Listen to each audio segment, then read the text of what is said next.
Hey, what are you reading, man? It's Chetan Bhagat's Half Girlfriend. Oh, what's this? It's not a real literature, man. It's a bestseller. Man, go get a life. Read The Fault in Our Stars.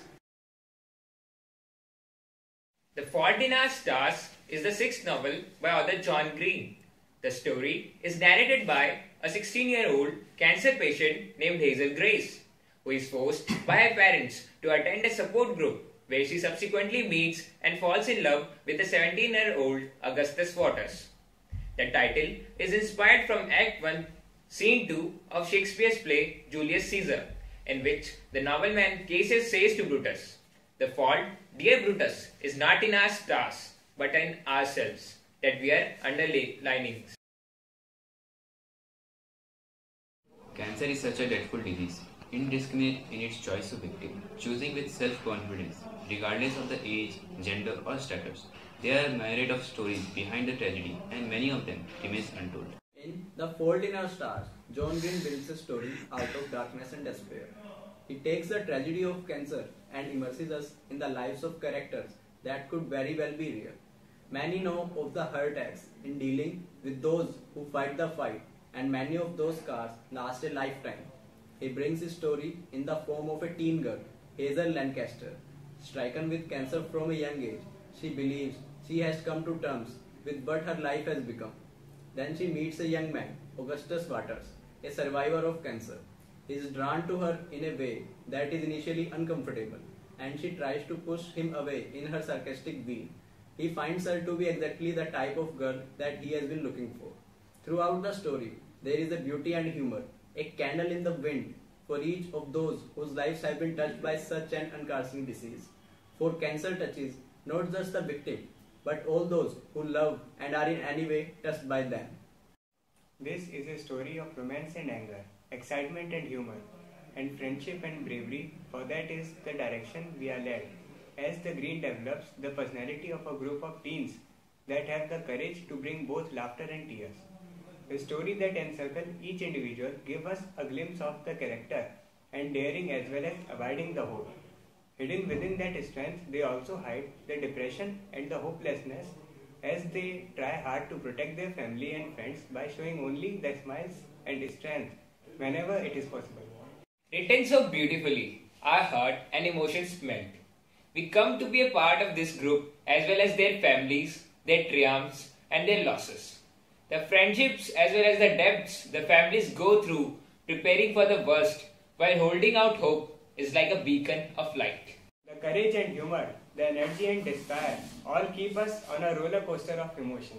Green takes us on a journey both terrible and beautiful. While a difficult book to categorize, I found it to be one of the most important find of the recent time. Green shines a light on a cancer in a way that sends a tremor of intent awareness, an incandescent monument to those that have both won and lost the fight, as well as the damage done to those closest. The story blasts away the veil of secrecy and hooks us from the very beginning. I like the book for its humor, strong characters, language, themes, and new perspective on cancer and romance.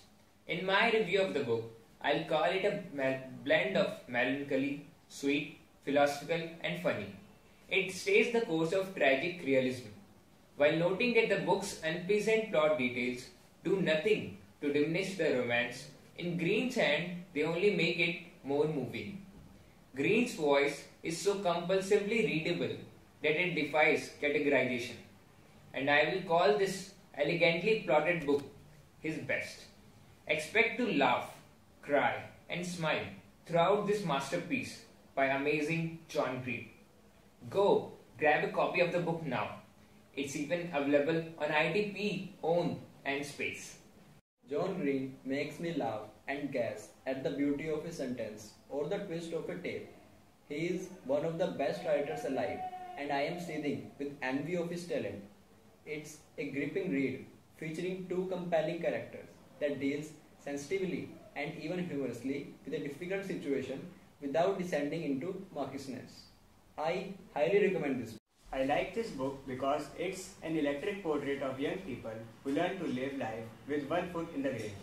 The novel is filled with the bursts of humor and tragedy, We can call it a novel of life and death and the people caught in between. It's John Green at its best. The book is a collection of maudlin scenes and trite observations about the fragility of the life and the wisdom of dying. And while it does talk about those things and more, the treatment of it, far from being maudlin or trite, do read it. You will regret missing it. Princess and Hazel love story is as real as it is doomed, and the gut-busting laugh that came early in the novel make the luminous final page all the more heartbreaking, and gave the novel an overall A grade. It is insightful, bold, irrelevant, and raw, and it is Green's most ambitious and heartbreaking work yet.